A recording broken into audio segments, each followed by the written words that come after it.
Hello, everybody. Welcome to another episode of Out of Context. This is your favorite rabid raccoon here today. Now, you'll be noticing something a little odd about the show. We're missing the star. But it's not because of anything she's done, anything I've done. It's just the star's in our line today. She just has plans. So, instead of your favorite Ash Majestic joining us today, we have the one, the only, Sarah. Hello. Hello there. Hello, Sarah. Now, I notice you're sitting next to somebody. Now, he's dark, he's mysterious. Oftentimes, we yell at him for saying the same intro over and over and over again. And over again. Do you want to introduce the main star attraction of the show today? Well, he is the man that needs no introduction, since we've already heard it about 1,000 times. So why don't we go ahead, Adrian? With that wonderful introduction between you two, I feel so special. And of course, Becky mentioned Ashley was the main person, the main host. I think I'm the main host and whatnot. Seeing how she's not here to defend herself or anything of the sort, do we miss dear Ashley, the co-host of the Out of Context podcast, my second in command, my first mate, stuff like that. But she's not here to really say anything. So, yes, I think I'm the main host. So, hi, everyone. I kind of hijacked it, though. Just a little bit. And a special shout-out to Ash Majestics, a very special shout-out to you, Ashley, my friend. And yes, you are my friend, Ashley, wherever you are. And we were waiting for it, folks. Peace be with you wherever you're at. Anyhow, Bex, please continue. What was I saying? Adrian kind of made the mistake of letting me do the intro. That's why it's a little butchered. So if you're still listening, kudos to you. You, my friend, probably have ADHD like I do. Especially if we're going to be able to keep words. It's okay. It's a podcast. There is no format. Say whatever you like. We can always edit this in post, but more often than not, no. I'm not going to edit it because you're taking over the ship today. So it's okay. Have a good time. If you stammer or fumfer, it's perfectly fine. So how are you doing today, dear Bex? I'm doing really good, actually. Just kind of chilling like villain. Dealing with my ADHD, going, hey, we haven't had caffeine. So, hopefully I will not steer this ship right into the bright, shiny objects that are to the left. Oh, wait, those are rocks. It's okay. I do have faith in you. And each screen, there is each one of us. There's you on one screen, Sarah on another screen, and myself on the other screen. So we're going to have a good time, talk about whatever we wish. If Ashley was here with us today, we would interact with her also, possibly make fun of her because she really can't hear what we're doing until after the show is on the air. So I'm going to say a lot of lovely things about her because I miss her so much. She's such an integral, maybe a minor part of the show, but we're going to dedicate this show to her because wherever she is out there, we're going to think about her. I know she misses us ever so dearly. And once again, Ashley, I know you're out there in the ether. Just say a small prayer for us and keep us in your thoughts. And you're sure not to get garlic around Bex because she is a vampire and she will attack you.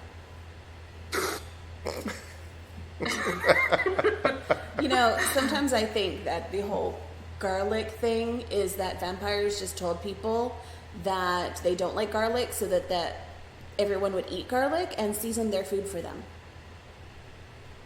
That's a good point. No, I like garlic, but I don't like it when it's like what my wife does, which is tablespoon, garlic, tablespoon, garlic, tablespoon. I'm like, just put the entire jar in. That's just do it. That's how you're supposed to cook. You say, it says 1 clove of garlic, and you go, oh, 1 entire head of garlic. Okay. Yeah, and then that's the only seasoning she would use. So no, you have to use more than just that. So, not only in my rabid raccoon who's a vampire, I'm also part Italian.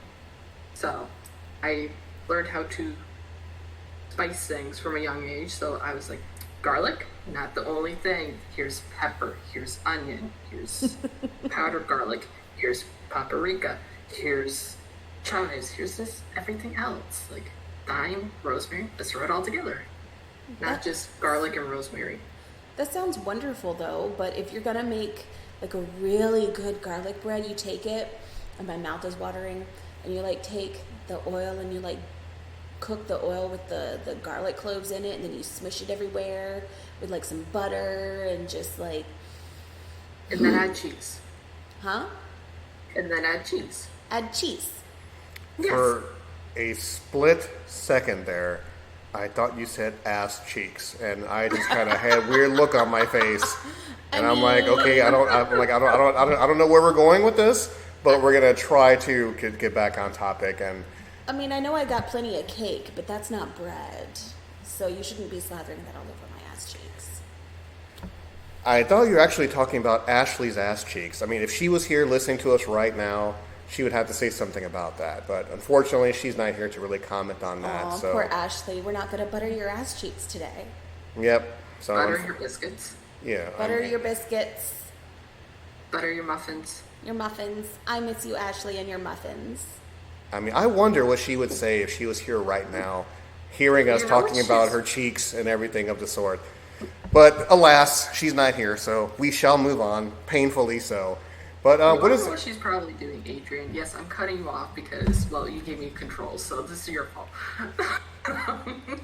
She's probably buying all your grandchildren gifts. The really loud, noisy ones that if you step on, it's gonna hurt. So Legos and drum sets. Legos, drum sets, weird microphones that change your voice, little trumpets, guitars that are untuned. I You mean- make me think of all of the Who's down in Whoville with all of their trumpets and wumpets and whatever, all the things that the Grinch hates. Yes. Oh, and remember the Jacks from when we were kids? Oh shit, those were awful. Yeah. She's also buying those. And she's not gonna give them to your grandkids. No, she's gonna hide them randomly throughout your house. Oh, I mean, I was at the store earlier today. I mean, I found some toys that I know her kids are gonna love. I mean, the triplets that she's having is gonna be awesome. So I'm gonna buy them all Star Wars stuff, really, really loud toys that make noise. You know, so when she's trying to sleep, you know, all of her babies are gonna just wake her up. Lightsabers. You know, just typical things. But once again, I mean, she's not here to really interact with her about the things she wants for her kids, her unborn babies, and it's just a shame. But anyhow, what are the topics for today? I mean, Rabid Raccoon, you lead us. All right. Well, I'm gonna ask a question that every time we encounter a newcomer, I'm gonna ask this question. We're all familiar with the gas station question. Here's a new one. Sarah, I know we talked about it in the Discord, but I want to hear your actual opinions about this. You have an arm that's got tattoo sleeves. It gets bitten off by a shark. Are you more upset about the arm or the tattoo sleeves? So I'm still standing firm on my answer on the Discord of a little bit of both, and it also depends on which arm. So if it's my left arm, I'm going to be more upset about the tattoo sleeve, okay? Because I'm right-handed, even though I'm currently gesturing with my left hand. I'm right-handed. I can't do butt kiss with my left hand. Like, I genuinely can't do shit with it. So if, heaven forbid, and knock on wood, because we all know that I don't want to lose any member of my body, if I were to unfortunately become a snack for Jaws, my left arm, I'm going to be pissed off about the ink because it's expensive and because anything that I put on my body is important to me. Now, if it's my right arm, I'm going to be more angry about the fact that I can't do butt kiss with my fucking left arm. So I'm going to be more upset about that, but the ink is still going to be upsetting for me as well because I do have a piece planned for my right arm that's for my father. So that's also going to bother me a lot too. But at the same token, I could always get that ink replaced someplace else on my body. It's just I'm going to have to pay double for it. It's just, for me, I think I'd be more upset about losing a piece of me than I would be the ink, just because I can always get it redone. Adrian? Interesting question. Number one, I'm not a really big water guy, so if a shark did attack me, I'm going to scream like a little girl with a skint knee. And Everybody, don't forget, the whole black guy can't swim thing. So we're going to turn off. Sharknado. Yes, exactly. If it was a Sharknado scenario, then I'm going to have to just wonder about that a little bit.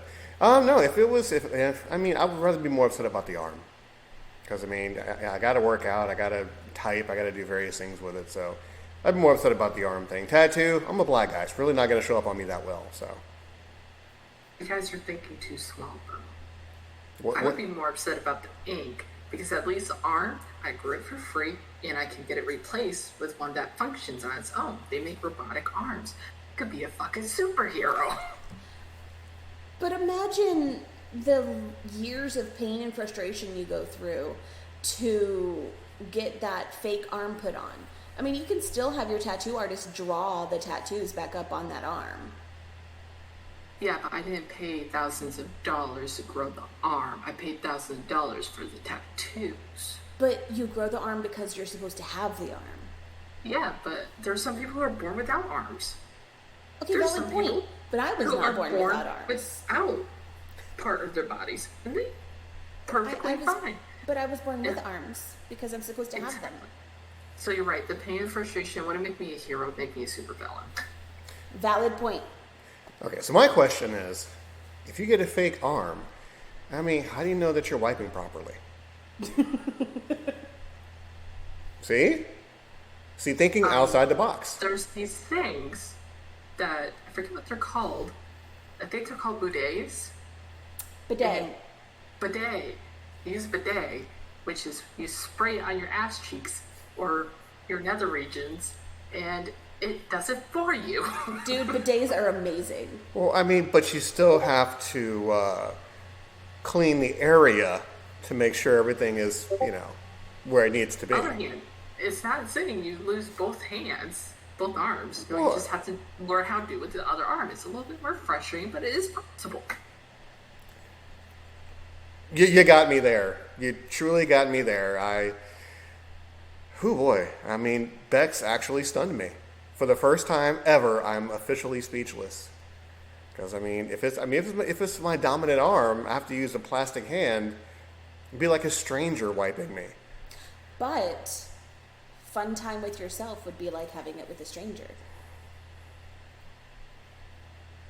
Exactly. And besides, people have broken their dominant hand and learned how to write and do other things with their non-dominant hand. So, take off the arm. I'm going to be more mad about the tattoos again because thousands of dollars and there's no insurance clause against my arm being bitten off by either a shark or, in your guys' case, a gator. I'd rather get bit off by a gator than a shark. You don't go up to the gators and go coochie coo. You just watch them from a distance, these freaking dinosaurs. Yeah, but there's some people who are idiots and go fishing right on the water, then, oh, there's this gator, let me pet it, let me go boop. Well, there's a reason why it's called Florida Man. The spirit of Florida Man lives on forever. But, actually a small thing, with the prosthetic arm, you don't have to get, you save money on tattoos. You can actually have it drawn. You gotta have it drawn on, just magic marker, stuff like that. I already had it tattooed though. I spent thousands of dollars on a sleeve. But you have a whole new canvas now. But at the same time, I lost thousands of dollars. That's very true. But I'd be more upset about losing my physical arm that was attached to my body that I was born with. Because I grew that. For free. For free. But it's not always about money. But you did it for free, therefore. I did it for free because I was supposed to have it, though. That's the thing. Okay, again, I'm going to argue with you. What about the people who don't have arms and were born without them? They're not missing anything. But I'm not that person. They're supposed to. Look, I'm born with other things wrong with me, okay? I was born with arms because I was not born with a full brain. Well, but in all honesty, they're not really missing anything. People with no arms, they're not missing anything because they never had to begin with. See, this whole conversation makes me think of the first season of Dexter, where the killer goes after the girl, but she's saved because she has a prosthetic arm. Please tell me you've seen the first season of Dexter. I have not seen that episode. And you just ruined it for her. No, I didn't ruin the most important part of that season. You have to watch Dexter. It is so good. And when you do, we can talk about it. Yes. Okay. It's amazing. I tried, but then it got taken off Netflix after I watched like 2 episodes. There are nefarious ways to watch these things. Yeah. But before we get too much off track here, let's talk about our original point of the show. Actually, I'm sorry. I don't want to take over. I'll hand it back to Becky because she had the topic of what we're going to talk about today. So by all means, I'll hand it right back over to you. We're going to get your feet wet because you're going to be the host. So by all means, you have control over this. Ball right back to you. I'm good. No, you're the host not this good at episode. You are the host this episode. And you're doing extremely well so far. You're doing an amazing job, Bex. Daddy Bex. Anyways, so in past episodes, we've talked about what is one of my favorite things to do, which is reading. So books.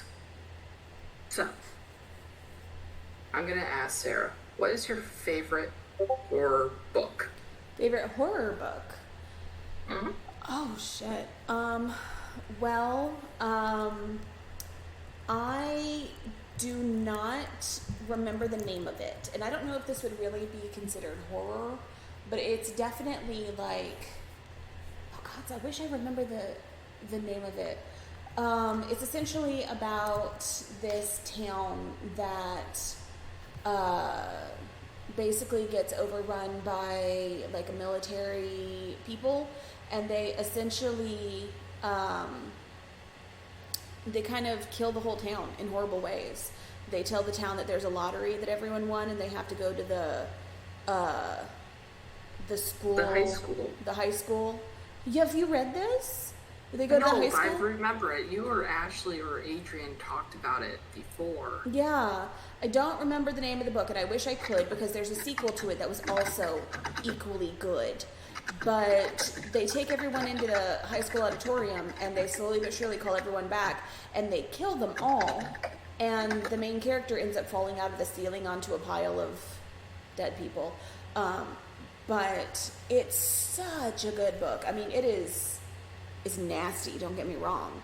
Like, it is not for the faint of heart, but it is so good. I read 2 books by this author, and they were both equally fucked up. But they're so good. It's like an older book. It's not that comes to the school, is it? No.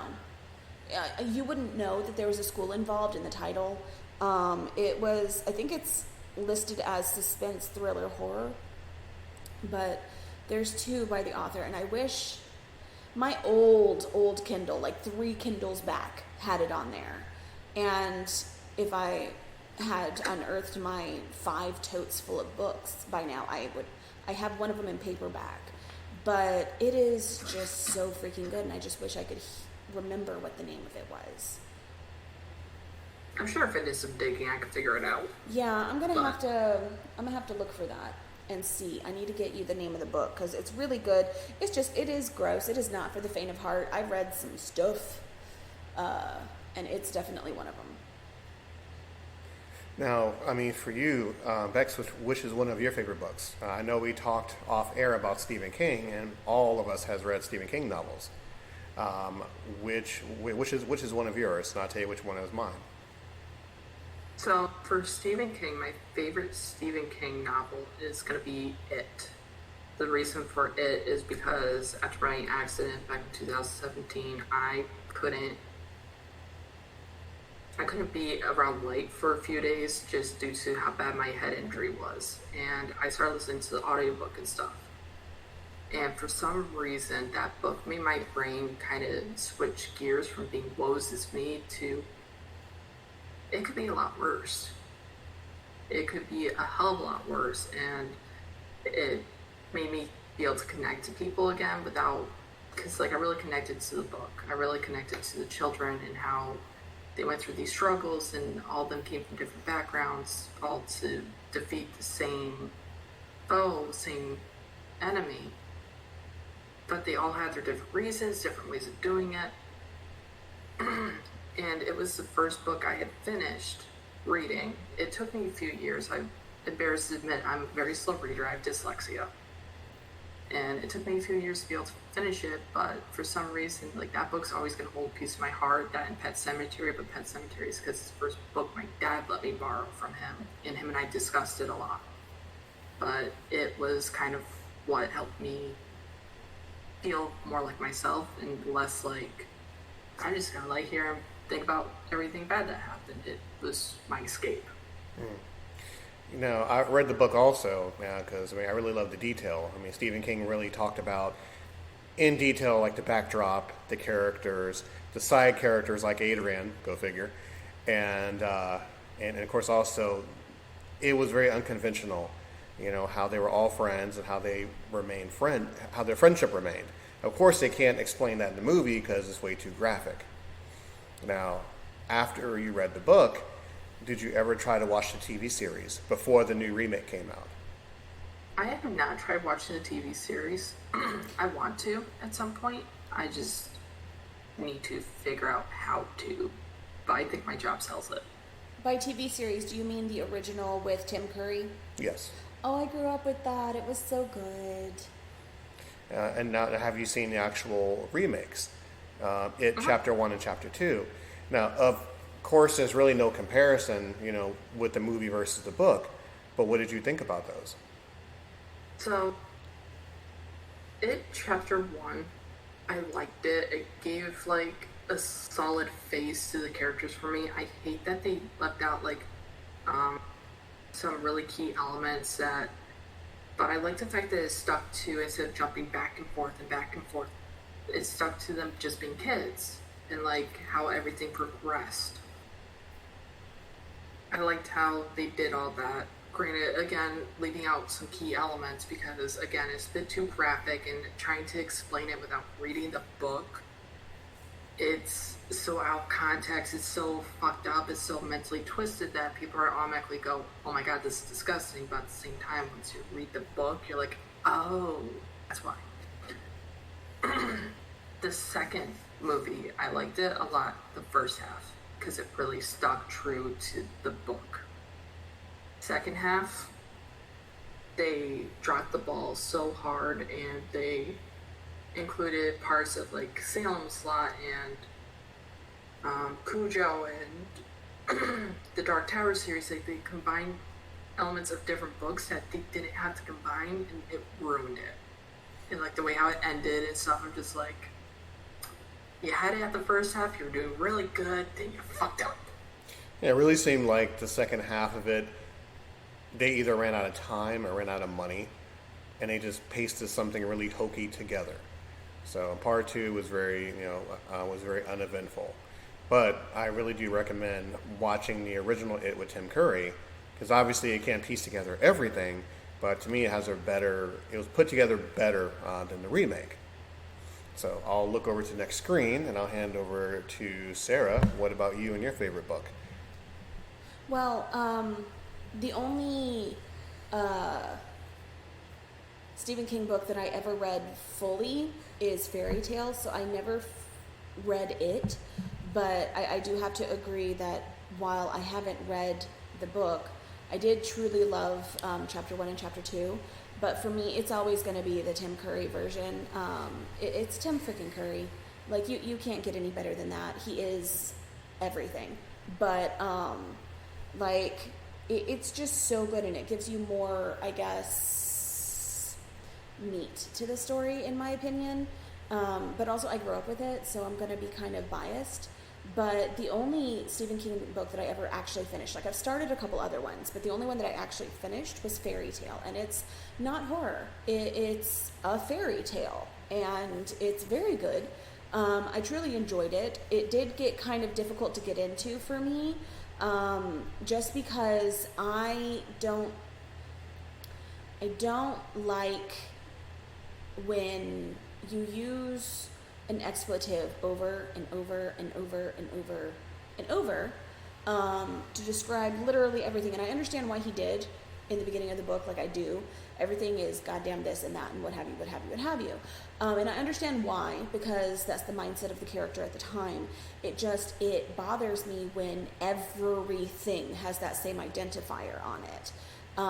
And it just annoys me. And also the simple fact that, like, I know it's a fairy tale, but I literally went into it expecting some kind of horror twist because it's Stephen King, you know? Like, I understand that that's not he's not a one-trick pony, but, like, I just was expecting something else out of it, but I truly enjoyed the story. I felt that it drug on in certain places, but that it came to a good conclusion and tied everything up in a nice little bow. That's pretty awesome. What do you mean by it's a fairy tale? Like, I've tried reading a little bit of it, but, like, again, books these days, the back of the book is literally reviews. I hate that. I absolutely hate that. I want to know what is the book about. I don't want to have to sit there and look at it and go, oh, this looks interesting, and Google what the book's about. I don't want to look at the back and see reviews. I want to see a synopsis. And unfortunately, these days you have to dig for a synopsis, but it literally is a fairy tale. You have boy from another world that goes and saves the new world to save the princess. Like, blonde hair, blue eye, prince, that was promised. That's what you get, but it's a twist on it. So think of all of the main basic fairy tales that you can think of. So we're talking Wizard of Oz. There's an aspect of Wizard of Oz in there. There are aspects of different fairy tales. So Rumpelstiltskin, and you get an aspect of the woman in the house with the woman who lived in the shoe, and you get the basically the Goose Girl, and you get a whole bunch of different, like, old fairy tales squished into one. So it literally is a fairy tale. Oh, okay. That makes it a little bit easier because like you at the beginning, I listen to audiobooks because I can't focus lately. And chapter 1, goddamn. I was like, nope. Do you see what my issue was with it? Because I also did audiobook, and I listened to it while I drove. I listened to it while I was working. I listened to it while I was playing stupid games on my phone. And for it to be goddamn this and goddamn that, every 5 seconds, I'm like, guys, there are other identifiers in the world. You know, there is a plethora of words that you could be using here except for the goddamn bridge and car. This fucking bridge, that goddamn tree, this motherfucking... And I'm like, guys, like, just really... But it makes sense why, because the mentality of the characters at the time and when it was set. But the simple fact is that once you get past that shit, it gets much better. Much, much better. Well, see, for that, I really can't compare. I never read that book. So, I mean, I'm definitely interested because I like all Stephen King novels. So my book is The Shining. I love The Shining. It is a tremendous movie. I used to be terrified of it as a kid. Mom used to work nights. She used to work at the hospital. We were all alone at night. And she'd watch horror movies like The Shining and Nightmare on Elm Street. So fast forward years later, in my 30s, stumbled upon it. I watched it from start to finish. Grabbed the book, read it from start to finish. I haven't seen Dr. Sleep, and I'll ask you about that soon, Becky. But I've only seen the Stanley Kubrick version of The Shining. I know they came out with a couple of other different versions of it. They actually came out with 2 different versions of The Shining. And if you Google it, look it up, you will see somebody else did it and another person did it also. That never really held my interest. So it's one of those films that I can watch on repeat because I'm always discovering something new. So as she looks it up, I will ask her about Dr. Sleep. I haven't seen that one yet, but the reason being is I don't want to soil my memory of The Shining. So Dr. Sleep's actually really good. The movie, it's annoying if you've read the book first. It's so annoying because typical to all Stephen King books, being adapted into movies, kind of like Pet Sematary. There's just some things that it felt rushed in some ways, but other ways it was gorgeous. It gave a greater view into the characters. I hate that they changed one of the main characters' races. Abra is described with blonde hair and brown eyes, and she ended up being a black little girl, and the father was described as very tan and muscular, and they again made him black, which I have nothing against that normally, but it's just like, why? Anyways. Well, actually, before you go any further, I don't mean to interrupt. So explain to the audience what Dr. Sleep is about. Because, I mean, I know most people know about The Shining and It and stuff of that nature, but explain what Dr. Sleep is, you know, to anyone who's interested. Also, I have a question. Does changing the race of the character change the integrity of the story?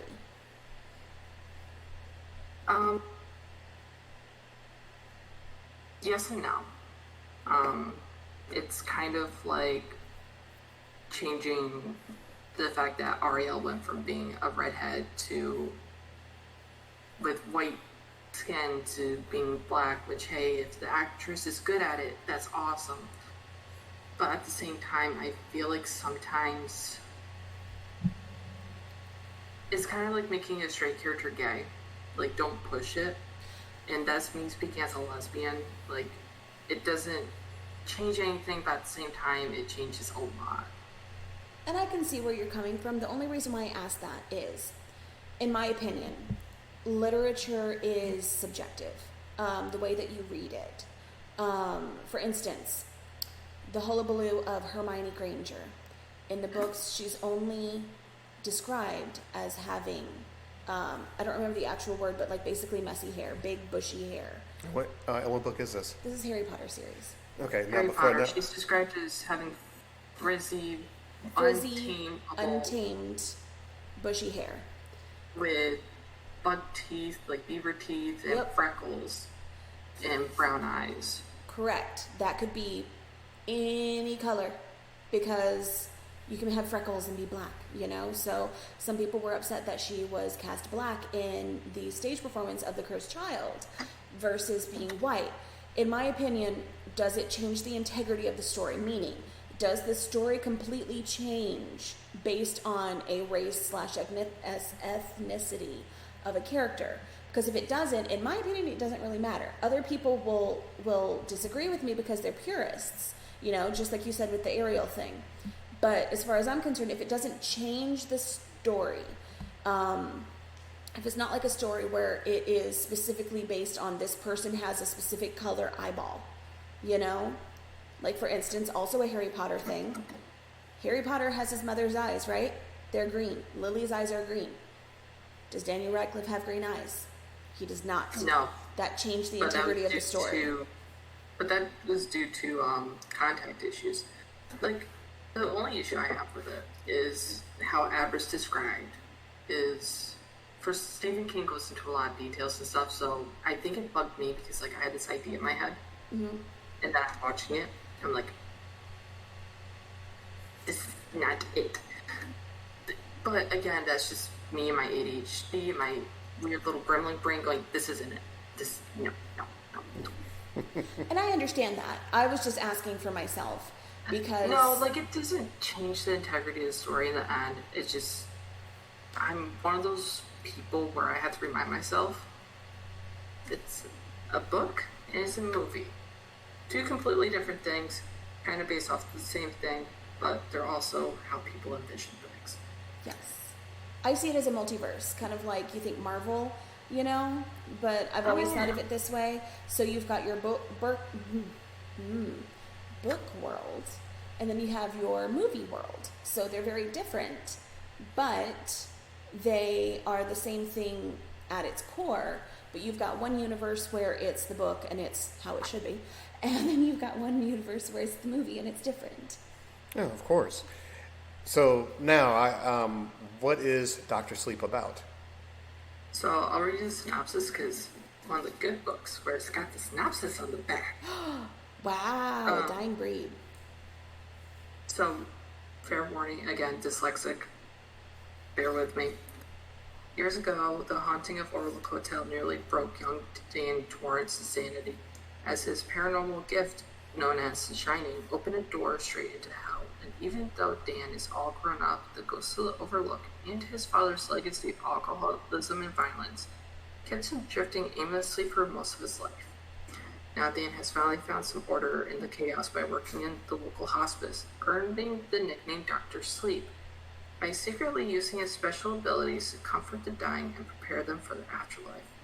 But when he unexpectedly meets 12-year-old Abra Stone, who possesses an even more powerful manifestation of the Shining, the two find their lives in sudden jeopardy at the hands of the ageless and murderous nomadic tribe known as the Trunon, reigniting Dan's own demons and summoning him to battle for this young girl's soul and survival.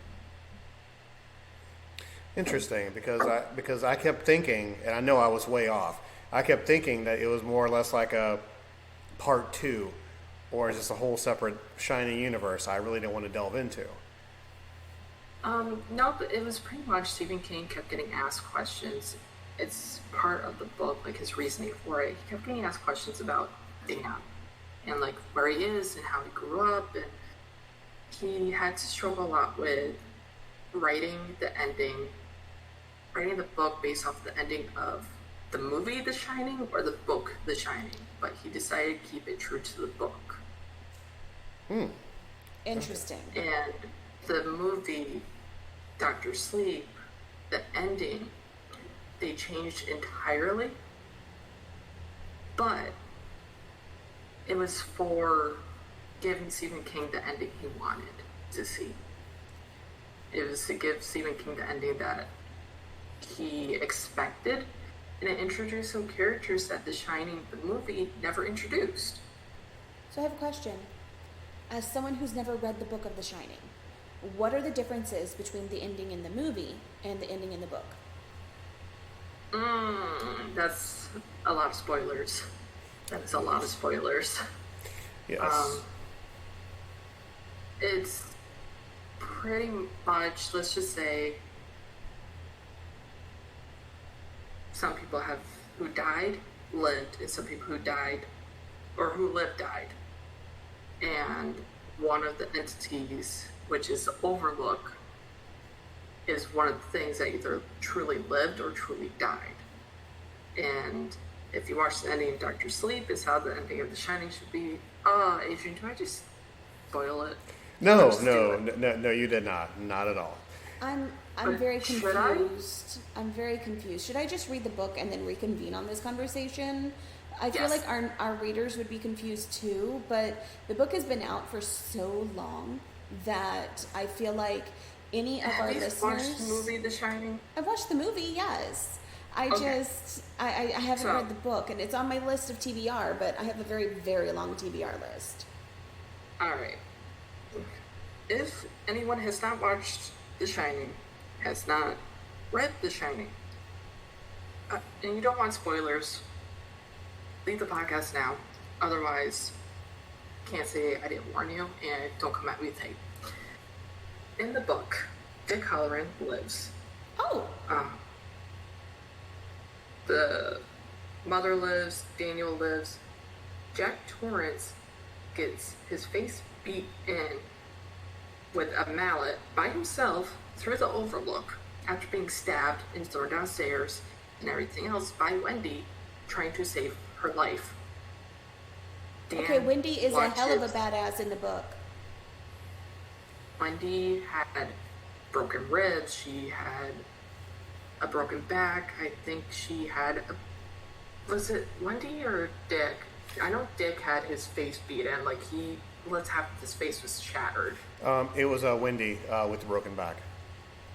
Okay, Wendy's the one with the broken back, which she got from her husband. And once they're up on the third floor is the Overlook, who's in Jack, and Danny. And Danny's got his back to the wall. And fair warning, Tony is Tony. Like, it's not the finger thing. Tony, like, Danny goes into these states and everything and has dreams and he passes out. And Tony had told Danny, "You're going to remember what your father forgot." Every day, Jack has to dump the boiler in the morning, in afternoon, and right before bed. Jack didn't dump the boiler that morning because he was locked in a pantry. And the Overlook's, "Now I've got you, little shit. Time to take your medicine, pup." And Danny looked at him and said, "You forgot." And he was like, "What do you mean?"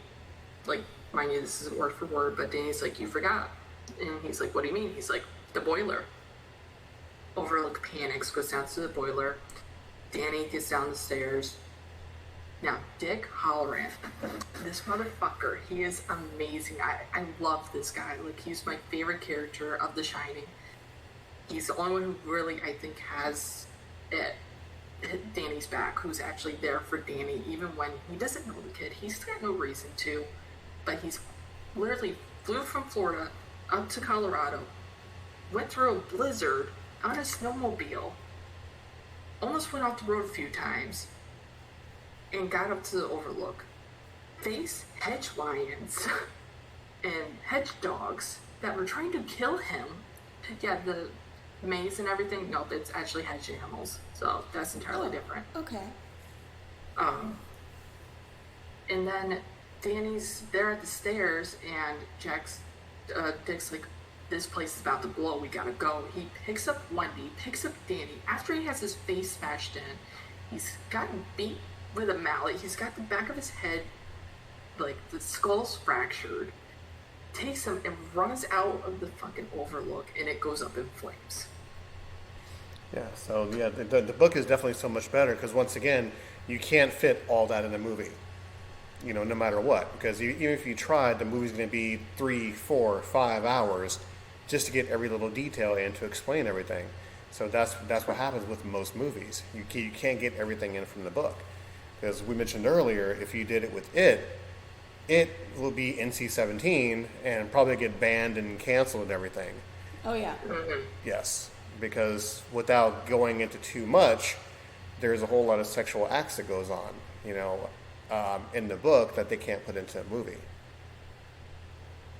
Yeah, And the way how it's described in the book makes it feel like it's entirely not meant to be sexual. It's not meant to be the way how, if we just said it, it would be perceived. Mm-hmm. It's literally perceived as reconnecting. a bonding experience, a bonding on a promise, basically. Yes. So my question to the group is, I don't want to take away from what we're talking about currently. If I am, we'll definitely go back to it. But in your opinion, Sarah and Bex, which is the worst adaptation from the book to a movie? And I'll turn it over to Sarah first.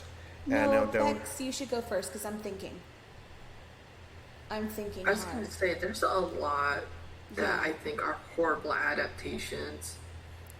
I can think of one that you would have to have read the book in order to understand the movie. Well, here, let me slim it down a little bit. Which mainstream book that got made into a movie that totally ruined it for you? Pet Sematary. The first Pet Sematary movie. Really? Okay. If you watch why is that movie without reading the book, you've got no idea what's going on. Zero, zilch, nada. You're like, where's this old man from? Why is he a big deal? Why did he die? What's going on?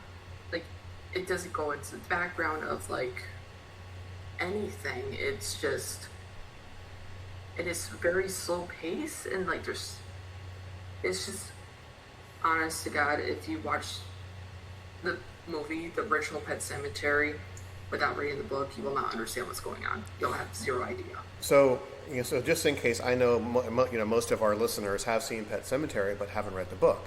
So, give us just a small example on what you mean. What they could have done, what they could have done better. I haven't read the book in a while. I watched the movie once, and it was years ago. It was back when I was actually close to my father. Um, the wife is not included of the old man. Um, there's no talk about why this random zombie guy is following the dad around. There's no explanation for what's important about the cat, what's so symbolic about it. There's nothing that explains why the child had to be taken up to this burial ground.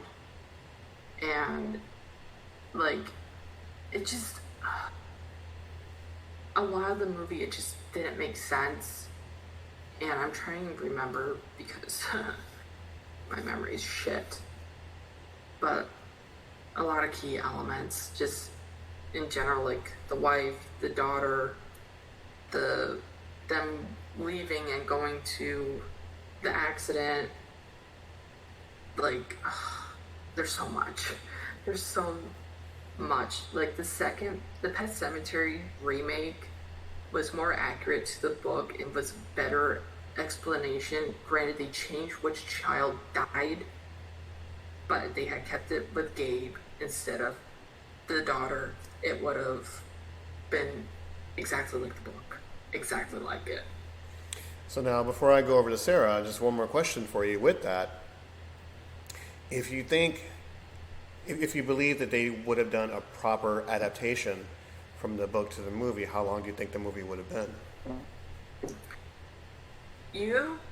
Honestly, they probably could have made the movie in about 2 hours for it to be properly added, like proper one. Whereas them moving in and him actually explaining this is a pet cemetery, and then explaining to the dad, like, these lands were owned by whatever the tribe is, I forget now, and explaining what the Wendigo was, and going into a little bit more detail with it, and going into the importance of, like, they could have been done in about 2 hours, I think. It's not that big of a book. There's a lot of details, yes, you can skip out. But there's also really important ones that they completely were like, oh, the daughter, she lost her cat. Just kill the cat, and we'll not include the fact that, like, the daughter, like, kicks the cat out of the room for smelling bad, or that the daughter is starting to dislike the cat. We'll just kick that out, and then they won't even come back ever. But the baby died after this accident, and yeah, it's just. All right, so Like, they literally could have done it with Pet Sematary, the remake. Just make it so it was Gabe, and it would have been perfect. So I'll look over to my next screen here, and I'll ask Sarah, are you ready with yours, or do you need more time?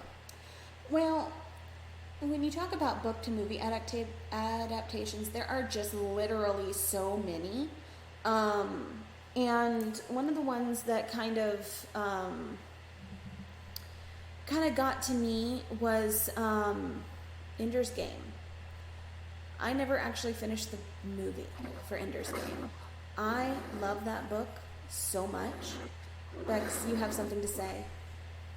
Are you saying Hunger's Game or Ender's Game? Ender, E-N-D-E-R.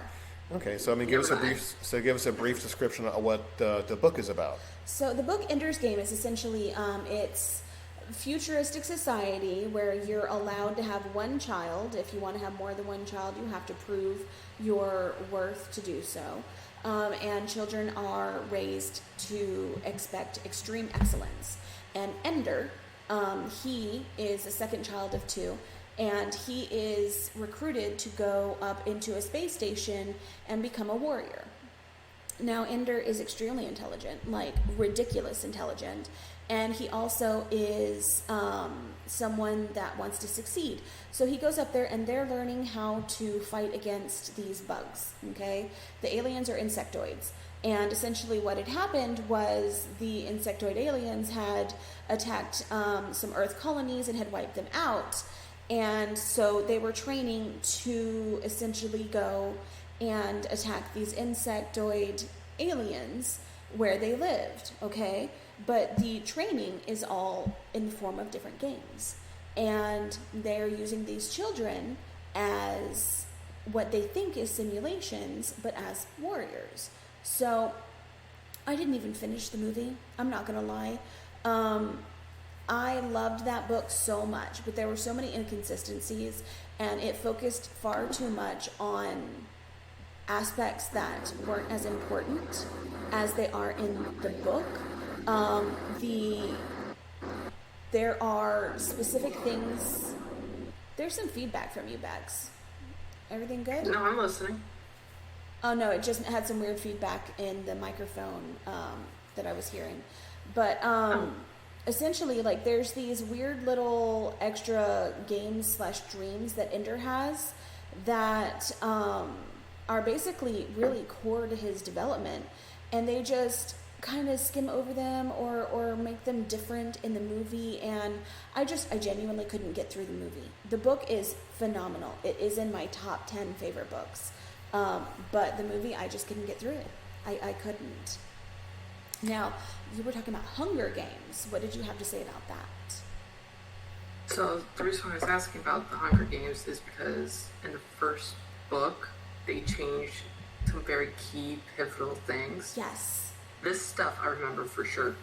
The pen, the Mockingjay pen, Yes. was actually shown in the book. Uh-huh. It wasn't some kind of hidden thing. It wasn't some kind of hidden agenda. She didn't get it from the black market. She got it from her mother. Because her Yes. mother got it from her friend who was part of upper class for District 11 or 12. Yes. District 12.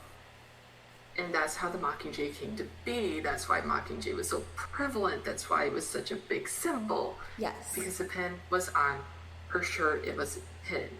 It wasn't some, shh, I'm not supposed to give this to you. It was, they went through this all thoroughly, made sure there's no hidden weapon, and you're allowed to have it, wear it with pride. Yes. And Everyone they was changed allowed. the cat. Sorry, I didn't mean to talk over you. No, it's okay. And they changed the cat. The cat, which is very important. Yes. It's very, very important. And they made it too much of a love triangle, too. They did. They really did. In my opinion, yes, I agree with you so much about the pen, because they're all allowed to have something of their district. They're all allowed to have something to show pride in their district. And for it to have been a secret in the movie just didn't sit right with me. I agree with you on the cat as well. But yeah, you're right. It wasn't... I never viewed it 100% as a quote-unquote love triangle when reading the books, as much as it was just her trying to survive. Every choice that Katniss made was to survive. It didn't become a quote-unquote love triangle until at least the second book, when she had to pretend, that everything was still good. Like, she was friends with Gale, and she always was curious about Peeta. And then when Peeta claimed, the star-crossed lovers of District 12 and all of that fun stuff, she was livid. She was furious, but she went along with it because it would help her survive, Like, it was all about survival. Yeah, and I don't think it really became like a love triangle, not even in book 2, but more in book 3. Yes. And that's when she realized all these feelings I've been faking, I actually have them, and Gil's a piece of shit. Gil got my sister killed. Yes, 100% yes. Like, I saw it starting to happen in book 2 because of them having to pretend, and how angry Gale was. How absolutely angry Gale was. And I thought it was more so on the guy's part than hers. But no, I agree with you. For her to be like, oh, this is what's going on, didn't happen till book 3. It really didn't. So my question is, if they did, like I asked Becky earlier, if they would have stuck true to the book, how long do you think the movie would have been? For which one? For the first one. It could have stayed the same. It could have been about the same amount of time. Yeah, for the Hunger Games, it could have stayed about the same. They just would have needed to change a couple things. Just a couple slight changes. I thought that overall they did very, very well with the books to movie adaptation. I thought they did an amazing job with it. I just felt that there were a few things that needed to be fixed. Okay. So, And they've changed directors too from the first movie to the second movie because the second director, I think he made a statement at some point saying he had a lot of things to try to fix and some things that were so far gone that you couldn't fix it, like Yes. the pen, gotcha. which is a huge pivotal part. And he did really good at keeping true to the books. Yes. There were some things like the mutts and stuff like they couldn't include these things because it would have been way too graphic to have these mutts look like Which these is- other competitors. Which is true, but that kind of took the feeling out of it for Katniss. Because the trauma at the end is that these are all her dead companions that are coming back to kill her again.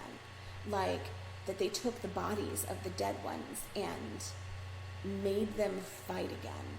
Like, how horrifying, you know?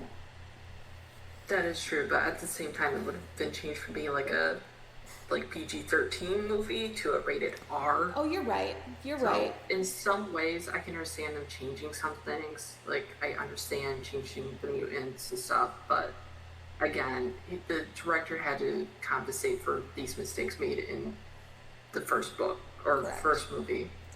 Correct. And I The think that only quick and easy one was changing the cat. yeah.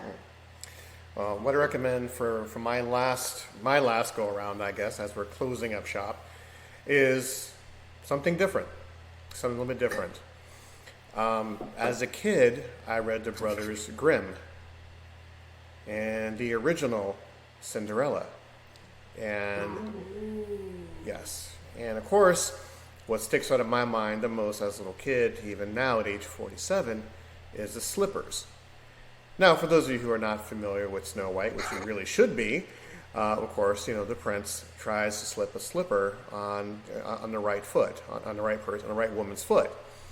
Now, in the cartoon, of course, or even the live-action version, of course, the slipper doesn't fit until, you know, it finally finds its way on Snow White.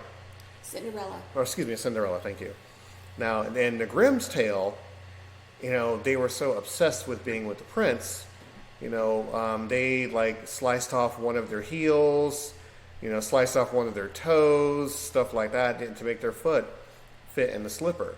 And once again, it's the Grimm's tale, so it was very dark, very graphic, not really made for kids. So I went back and I read a whole bunch of the Grimm fairy tales, and looking at it with adult eyes, yeah, they could have, I mean, it really disappointed me as far as the adaptation of it, because I'm kind of curious to see what the actual true story was. And it wasn't really a fairy tale, it was very, very, very dark. So, I love Well, that you fairy tales mentioned. back then were all about morals and life lessons. Yes. Hidden ones, not, oh, if you stay true to your heart, the prince and everything will be alright. Happy ever after. It's, you fuck up. You find yeah, out. face the consequences. reality. It's all reality. But I love how you mentioned Snow White, because Snow White is, in my opinion, almost worse. Do you remember how Snow White ended? No, I don't. Let's wrap it up with that. And please, I'd like you to tell us. At the end of Snow White, which, mind you, I'm not going to go into the whole differences of Snow White. I'm just talking about the end here.